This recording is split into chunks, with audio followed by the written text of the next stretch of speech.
கிருபை பேசணும் முடிவு எடுத்துட்டா மக்களுடைய சப்போர்ட்டை யோசிக்கவே கூடாது. நான் மனுஷனையா தேவனையா யாரை நாடி போதிக்கிறேன், யாரை பிரியப்படுத்த பார்க்கிறேன்.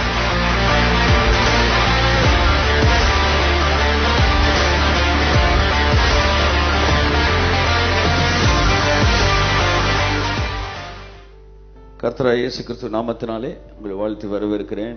கர்த்தர் நம்மை ஆசீர்வதிப்பாராக. ஐஸ்வர்யம் என்ற தலைப்பிலே நாம் தேவனுடைய வார்த்தையை தொடர்ந்து தியானித்துக் கொண்டு வருகிறோம். ஒரு விஷயத்தை நீங்கள் நன்றாக புரிந்து கொள்ள வேண்டும். தேவனுடைய பிரசன்னத்தோடு இணைக்கப்பட்டவர்களாய் நாம் எந்த வார்த்தையை என்ன செய்யணும், கேட்கணும். அப்பதான் நம்ம கேட்கிற விஷயங்கள் சரியானது என்பது நமக்கு என்ன செய்யும், தெரியும்.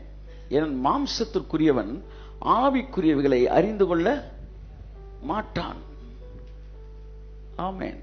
நீங்க ஆவியானவரோடு இணைந்து இந்த உலகத்தின் மகா மோசமான ஒரு விஷயத்தை பத்தி பேசிட்டு இருந்தாலும் அதுல இருந்து மகா உன்னதமான ஒரு வெளிப்பாடை ஆவியானவர் உங்களுக்கு கொடுப்பாரு.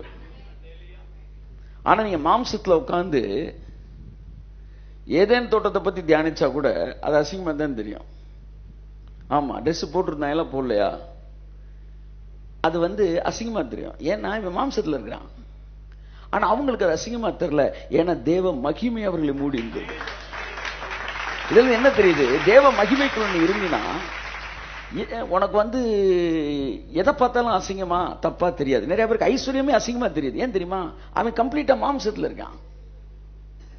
மாம்சத்திற்குரியவன், ஜென்ம சுபாவத்திற்குரியவன் ஆவிக்குரியவர்களை நிதானிக்க முடியாது. அதனாலதான் அந்த கிரிட்டிசிசம் வந்துகிட்டே இருக்கிறது. காரணம் என்னன்னா, அவன் மாம்சத்துல இருக்கிறான். He is in flesh. That's the matter. அப்ப மாம்சத்தில் இருக்கிறவர்கள் ஆவிக்குரியவர்களை அறிந்து கொள்ள மாட்டார்கள். சோ நம்மளே கிரிட்டிக்ஸை விட்டுருவோம். நம்மளே ஒரு நல்ல எந்த ஒரு சப்ஜெக்டை பேசும்போதும் நாம் ஆவிக்குள்ளானவர்களாக இருப்பது ரொம்ப முக்கியமானது. The presence of God is the most important thing. அதோட கம்பேர் பண்ண இதெல்லாம் ஒண்ணுமே கிடையாது.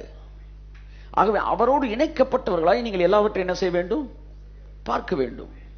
இப்ப பிரச்சனை பிரீச்சிங்ல இருக்கா இல்ல கேட்கிற மைண்ட்ல இருக்கா அப்படின்றது இப்ப உங்களுக்கு எடுத்துக்காட்டோட சொல்றேன். போன வாரம் ஒரு ஊழியக்காரை பத்தி பேசிட்டு இருந்தோம்.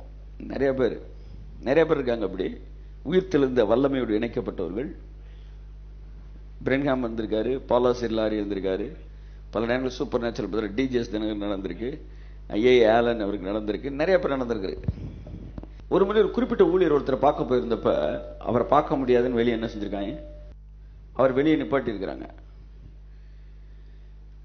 3 மாசத்துக்கு முன்னாடியே அப்பாயின்மெண்ட் பிக்ஸ் பண்ணி உட்காந்துருக்காலாம் இருக்கிறாங்க, அதனால பார்க்க முடியாது. இவர் என்ன பண்ணிட்டார், பூட்டி இருந்த வீட்டுல அப்படி உள்ள போயிட்டார். அவருடைய மரணத்தின் சாயலில் நீங்கள் இணைக்கப்பட்டிருப்பீர்கள் என்றால் அவர் உயிர்த்தெழுதலின் சாயலிலும் நீங்கள் இணைக்கப்பட்டிருக்கிறீர்கள். போன வாரம் ஒருத்தருக்கு நிறைய பேருக்கு பண்ணியிருக்கிறாங்க. ஒரு ஊழியர் கையை அப்படியே சவுத்துக்குள்ள விட்டுட்டாரு அப்படின்னு பேசணும் இல்லையா? உங்களை எத்தனை பேருக்கு அந்த மாதிரி அந்த உயிர்த்தெழுந்த வல்லமை, அந்த உயிர்த்தெழுந்த அந்த சரீரத்தின் இதை கையை அப்படியே சவுத்துக்குள்ள எத்தனை பேர் விரும்புறீங்க? கை தூக்குங்க. நல்லா பார்க்கணும், கையில நல்லா தூக்குங்க. பிரைஸ் காட், ஹல்லேலூயா. உடனே பாலு கேட்கிறாப்புல, அப்ப பேங்க்ல இருக்க லாக்கருக்குள்ள எல்லாம் கையை விட்டு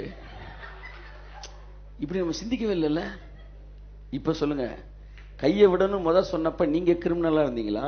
இப்ப ஒரு கேள்வி கேட்டா பாருங்க, லாக்கருக்குள்ள விடலாமான்னு, அவன் கிரிமினலா? நம்ம கையை தூக்கும் போது இன்னசென்டா தானங்க கை தூக்கணும். நம்ம இப்படி நினைக்கவே இல்லைல்ல. அங்கதான் நம்ம நிக்கிறோம். லாக்கருக்குள்ள கையை விட்டு காசு எடுக்கலாமா, அங்கதான் அவன் நிக்கிறான். கர்த்தர் எங்க பாவத்தெல்லாம் மன்னிச்சிட்டாரு, அங்கதான் நம்ம நிக்கிறோம். அப்ப என்ன வேணாலும் செய்யலாமா, அங்கதான் அவன் நிக்கிறான். அது ஏன் சார் நமக்கு அது வரமாட்டேன்னு? நம்ம கையை செவுத்துக்குள்ள விடணும்னு விரும்புறோம், லாக்கருக்குள்ள விடணும்னு நினைக்கலையே. பாருங்க, மாம்சத்துக்குரியவன் கிருபையை அறிந்து கொள்ள மாட்டான். ஆமென். அவைகள் அவனால புரிஞ்சுக்க. இப்ப ஆவியில இருக்கனால நம்ம தைரியமா பேசலாம். நேத்து பாவத்தை மன்னிச்சிட்டாரு, இன்னைக்கு பாவத்தை மன்னிச்சிட்டாரு சார், நாளைக்கு பாவத்தை மன்னிச்சிட்டாரு சார். என்னால அதை ஏத்துக்க முடியுது. ஏன்னா நான் ஆவியில இருக்கிறேன். எனக்கு பாவம் செய்யுங்கிற திட்டங்கள் இல்லை. அதனால என்னால தைரியமா சொல்ல முடியுது நாளைக்கு பாவத்தை மன்னிச்சிட்டாருன்னு. ஆனா அவனும் லாக்கருக்குள்ள கை ஒண்ணு ஐடியால இருக்கான். அதனாலதான் அவன் கேட்கிறான், அப்ப நாளைக்கு பாவத்தை மன்னிச்சிட்டாருன்னா அப்ப நாளைக்கு பாவம் செய்யலாமா? பாருங்க, இங்கதான் ப்ராப்ளம். இவனுக்காண்டி நீங்க செய்தியை மாத்தவே கூடாது. மாத்தி வந்து பம்மி பம்மி நம்ம மெசேஜ் கொடுக்க கூடாது. சவுண்ட் கேட்காம வெடி போட முடியாது சார். கையை தட்டுங்க சார். சத்தம் இல்லாம எப்படி சார் வெடி போட முடியும்? வெடி வெடிக்கணும்னு முடிவு எடுத்துட்டோம், சவுண்டு வரத்தான் செய்யும். கிருபை பேசணும் முடிவு எடுத்துட்டா மக்களுடைய சப்போர்ட்டை யோசிக்கவே கூடாது. நான் மனுஷனையா தேவனையா யாரை நாடி போதிக்கிறேன், யாரை பிரியப்படுத்த பார்க்கிறேன்? நான் மனுஷனை பிரியப்படுத்துகிறவனா இருந்தால் நான் தேவனுடைய ஊழியக்காரன் அல்லவே.